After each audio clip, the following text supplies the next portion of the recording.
Hello friends, welcome to my channel lex coterie. अगर आप एक एक्यूज्ड हैं, आपके खिलाफ चेक बाउंस का केस फाइल हो रखा है सेक्शन 138 निगोशिएबल इंस्ट्रूमेंट एक्ट का, और कोर्ट ने आपके नाम से समन इशू कर दिया, तो कोर्ट आपके खिलाफ क्या वो लीगल एक्शन ले सकता है और आप अपना बचाव कैसे करोगे? या समन आपको मिला या नहीं मिला, आप अपीयर हुए या नहीं हुए, वो सारे लीगल प्रावधान आज इस वीडियो के अंदर हम डिस्कस करेंगे। अगर ये वीडियो आपको पसंद आए तो आप इसे लाइक करना और दूसरे को भी शेयर करना, ताकि वो भी इस चीज़ को समझ पाएं और अपना बचाव कर सके। अगर कोर्ट ने आपके खिलाफ समन इशू कर रखा है तो उसमें कुछ डेट मेंशन होंगे। अगर आप उस डेट को अपीयर नहीं होते हो, चाहे वो आप समन आपको रिसीव हुआ या नहीं हुआ, ये मतलब नहीं करता, लेकिन अगर आप उस डेट को अपीयर नहीं होते हो और कोर्ट इस चीज़ को देखता है जो आप वहाँ पे अपीयर नहीं हुए हो, तो उस कंडीशन में आपके खिलाफ बेलेबल वारंट इशू कर सकता है। और अगर बेलेबल वारंट इशू होता है आपके खिलाफ, तो इस कंडीशन में आपके पास पुलिस वाला आएगा और आपसे एक सिक्योरिटी बॉन्ड साइन करवाएगा, जिसमें आपसे वो ये कंफर्मेशन लेगा जो आप उस डेट को अपीयर होगे या नहीं होगे। मतलब जो आपका बेलेबल वारंट के अंदर डेट मेंशन किया गया है, जो नेक्स्ट डेट है कोर्ट का, उस डेट को आप अपीयर होगे कोर्ट के अंदर या नहीं होंगे, ये कंफर्मेशन आपसे लिया जाएगा। और आपसे वो आईडी और एड्रेस प्रूफ भी लेगा, जिससे वो ये साबित कर पाए जो आपसे वो मिलने आया था और आपने इस पे कंफर्मेशन दिया है। अगर आपने उस पे साइन किया तो मतलब आप उस दिन अपीयर होगे, और ये आपके लिए बहुत ज़रूरी है। तो ये सारे कानूनी प्रावधान सेक्शन 70 से लेके 81 सीआरपीसी के अंदर मेंशन किया गया है। और मान लेते हैं अगर आपके नाम से जो वारंट इशू हुआ उसमें जो डेट मेंशन था, उस दिन आप अपीयर हो जाते हो, तो कोर्ट आपसे पूछ सकता है जो जिस दिन आपका समन का डेट था, जो प्रीवियस डेट था आपका अपीयर होने का, और उस डेट को आप अपीयर नहीं हुए, तो कोर्ट आपसे यही पूछेगी तो आप उस दिन अपीयर क्यों नहीं हुए थे।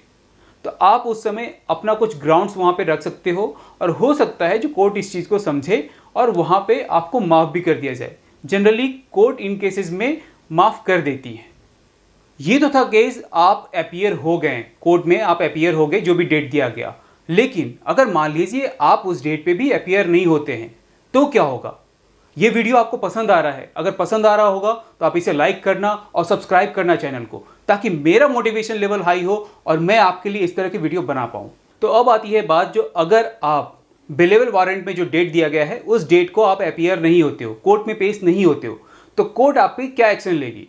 तो कोर्ट आपके खिलाफ नॉन बेलेबल वारंट इशू करेगी, जिसमें कि आपसे पूछताछ नहीं करने आएगी पुलिस आपको गिरफ्तार कर सकती है, और गिरफ्तार करके वो उस डेट को अपीयर करेगी जिस डेट को आपकी सुनवाई होनी है। मतलब जो अगला डेट होगा जो कि नॉन बेलेबल वारंट में मेंशन है, उस डेट को अपीयर करेगी। तो जिस दिन आप कोर्ट में अपीयर होगे तो कोर्ट आपसे पूछ सकती है जो आप प्रीवियस डेट में अपीयर क्यों नहीं हुए।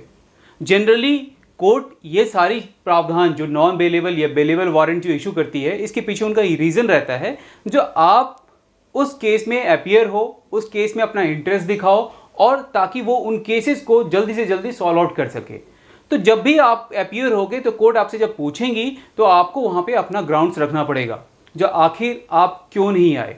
मान लीजिए उस ग्राउंड्स में आपने कुछ चीज़ें रखी, कोई ऐसी बातें रखी जिससे कि ये साबित होता है जो वो जेन्युइन रीज़न है जिसके कारण आप आ नहीं पाए, तो हो सकता है जो कोर्ट आपको रिलीफ भी कर दे या कुछ पेनल्टी प्रोविज़न भी लगा दे।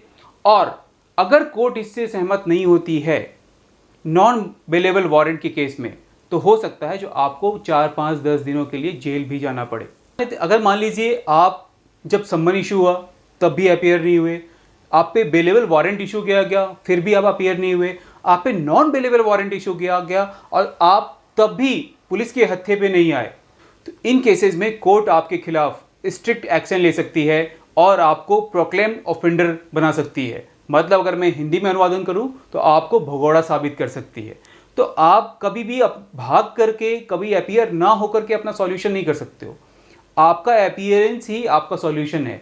तो इस चीज़ को अपने दिमाग में बिठा के रखें, और जब भी कोर्ट आपको बुलाए तो आप बेझिझक वहाँ पे अपीयर हों, अपने ग्राउंड्स रखिए। अगर मान लीजिए आपके पास पेमेंट करने के लिए पैसे नहीं है तो आप वो टाइम ड्यूरेशन भी ले सकते हैं जिसके अकॉर्डिंग आप पेमेंट कर दें, लेकिन भागना आपका सॉल्यूशन नहीं होगा।